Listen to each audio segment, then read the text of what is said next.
Lorsque j'étais plus jeune, la timidité faisait partie de moi. J'avais peur, mais pas de moi. Des autres, de ce qu'ils pensent de moi, de ce qu'ils vont penser de moi. Il y a quelque temps, je suis tombé sur une vidéo de Kylian Sensei, qui prenait l'art de s'en battre les couilles. Cette vidéo était pour moi une révélation. Il fallait que je sois moi-même, que je fasse ce que j'ai envie de faire, et que je devienne celui dont j'ai envie d'être, et cela peu importe ce que les gens pensent de moi. Et c'est en septembre 2022 que je lance ma chaîne YouTube. Toute ma classe est au courant, mais à ma grande surprise, personne ne s'est moqué. Un an plus tard, je lance mon activité de montage vidéo et le premier mois, je n'ai toujours pas de clients. Ça a été pour moi mon plus grand échec. Pourtant, je suis toujours vivant et j'ai continué sans relâche et aujourd'hui, je vis de ma passion. Imagine si ces 2 dernières années, je m'étais soucié des autres, de leur jugement sans valeur, eh bien, je n'en serais pas là de faire ce discours. J'aurais été probablement aigri, triste de ma vie et jaloux de celle des autres.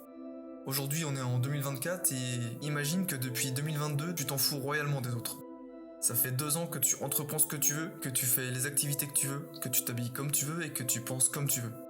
Penses-tu pas que ta vie serait différente ? Réfléchis-y et ressaisis-toi.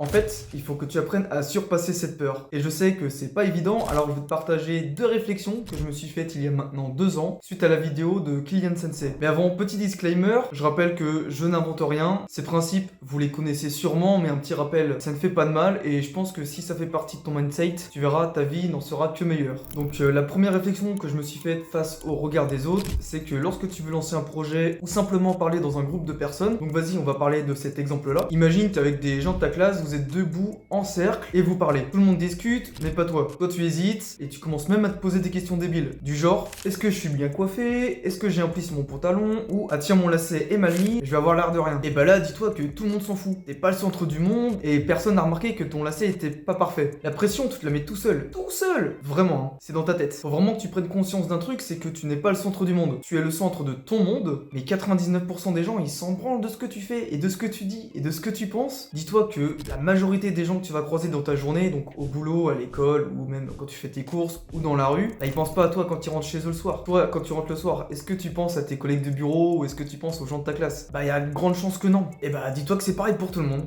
Personne pense à toi le soir. Personne va rentrer chez lui et se dire, ah putain, regarde, Hugo, il avait un pli sur son pantalon quand il parlait à l'oral, c'est vraiment trop la honte, quoi. Personne dit ça. En fait, tout le monde se demande en permanence si son lacet est mal fait, s'ils sont bien coiffés, ou peu importe, hein. Tout le monde est égocentrique et pense que toute la France voit ce qu'on fait. Alors que dans la réalité, tout le monde s'en fout parce qu'on est nous-mêmes concentrés sur ce que nous faisons. Je sais pas si t'as capté, mais c'est un peu complexe. Et une fois que t'as compris cela, une fois que t'as compris que tout le monde était concentré sur eux et pas sur toi, si t'es timide ou si t'es un ancien timide, tu verras, c'est une masterclass. La deuxième réflexion que je me suis fait, c'est par rapport à la peur de l'échec. Et c'est assez marrant parce que la plupart des gens, et moi le premier, on a peur des conséquences négatives alors qu'on n'a encore rien fait. Nada, zéro, rien. Et on a peur des potentielles conséquences négatives alors qu'on a juste pensé. C'est fou, non? Je sais plus où j'ai entendu ça, mais il y a une citation qui dit, et qui est très réelle pour moi, plus tu as peur de quelque chose, d'entreprendre, de prendre des risques, sortir de ta zone de confort, eh bien c'est que c'est peut-être le meilleur truc à faire. Si l'objectif que tu t'es fixé te fait peur, c'est que c'est un bon objectif. Par exemple, si tu as peur de lancer ta chaîne YouTube, d'ailleurs, merci pour les 200 abonnés, ça fait vraiment plaisir, bah c'est qu'au fond de toi, tu sais qu'il faut que tu la fasses. Mais tu préfères te dire, j'ai pas le temps, j'ai rien à apporter, les gens ils vont me juger, et bah essaie et tu verras mec. Regarde, moi j'ai trouvé 80% de mes premiers clients en montage vidéo grâce à ma chaîne YouTube, car j'ai commencé à faire des vidéos éclatées sur le street workout. C'était vraiment nul, la qualité de l'audio nulle, la qualité de l'image nulle, mon aisance face à la caméra c'était vraiment nul. Mais bon, l'objectif premier de cette chaîne YouTube c'était avant tout de kiffer, de vous partager mes trainings, de progresser dans le street workout, mais aussi d'améliorer mon storytelling, mon aisance face à la caméra, et surtout je me suis découvert une passion pour le montage vidéo et aujourd'hui j'en ai fait mon métier. D'ailleurs, si ça t'intéresse, j'en ai fait une vidéo dédiée à ce sujet-là, je te la mets, elle est juste ici, tu peux aller la voir. Elle dure pas très longtemps et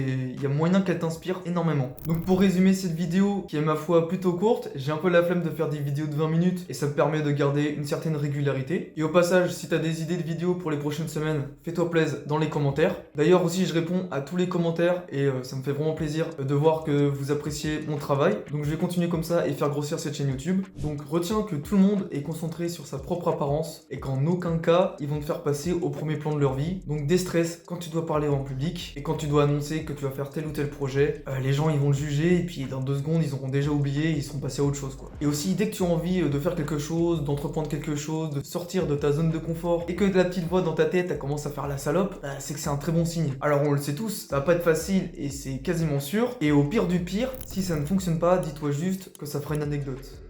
J'en ai fini avec cette vidéo, travaille fort sur tes objectifs et fais en sorte que cette vidéo soit la dernière de ta journée. Nous on se retrouve la semaine prochaine, salut!